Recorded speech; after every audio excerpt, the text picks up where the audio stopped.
Hi guys, thanks again for visiting us at RS Aquaculture. So for those who have been actively doing Biofloc, you might have been facing some problems when you're running your Biofloc systems, and these problems look like this. You find these sediments in your tanks, and suddenly all your shrimps and prawns are dead. So in this video, I'll be going through what are the reasons for this and how do you overcome them.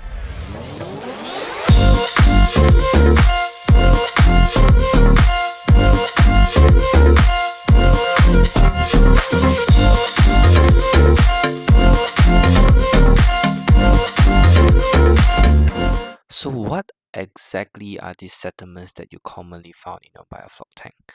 So these sediments can be organic based. They are mainly leftover floc particles that have grown in size as a result of the biofloc process, and over time as they accumulate density they tend to settle down at the bottom.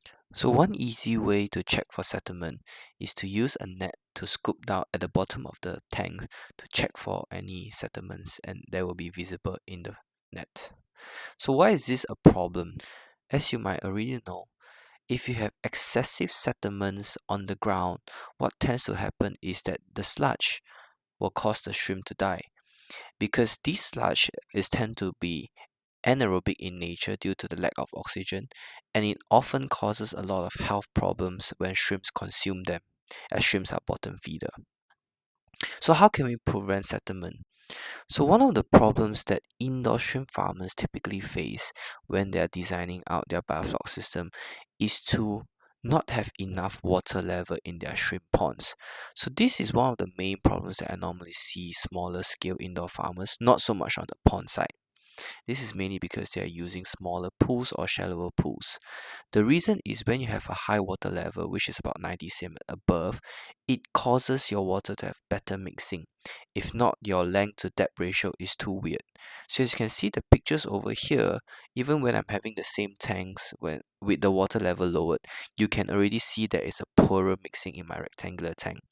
And for our tanks are only 6 by 3 meters, and this problem will be aggravated if you have a bigger tank. Well, it's good, leading to my second point.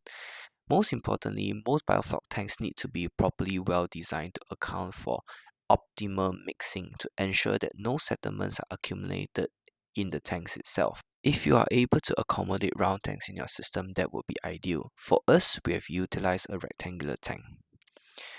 And the third most important point is how do you place your aeration. A lot of people tend to just put their aerations on the side, but it's actually strategic to ensure that your aerations are placed in the middle to have this sort of teacup effect where your particles are transferred upwards and slowly close to the side going downwards. And do not put in your aeration in such a way that the flow velocity actually cancels each other and causes your sediment to be all over the place. While it might be difficult to ensure there is absolutely no sediments in the tank, as the floc's properties will also change over time, the last resort is to remove the sediments manually. You could have a few options into sediments removal. First and foremost is to use a net, which can be very laborious and troublesome at times. And the other option is to use settling tanks to allow the flocks to settle out in designated area in the filtration systems. By allowing excess floc to be settled out in the settling tank, we ensure that the culture tank have little as possible settlements in the tanks that result in a disease or mortality of the shrimp. As you can see, this is how concentrated the solid exits from the settling tanks. Many papers have also shown that you do not want settlements to occur in the culture tank itself because it causes high mortality rate, as you see in the chart over here. By allowing settlements to remain in the tank, you will result in a 0.2% survival rate. While the best option is to always resuspend and to ensure that the biofloc system is well mixed to obtain a higher survival rate. So here's an example of how does a settlement looks like, and if you find this in your tanks, you should be worried because your shrimps might be already getting infected.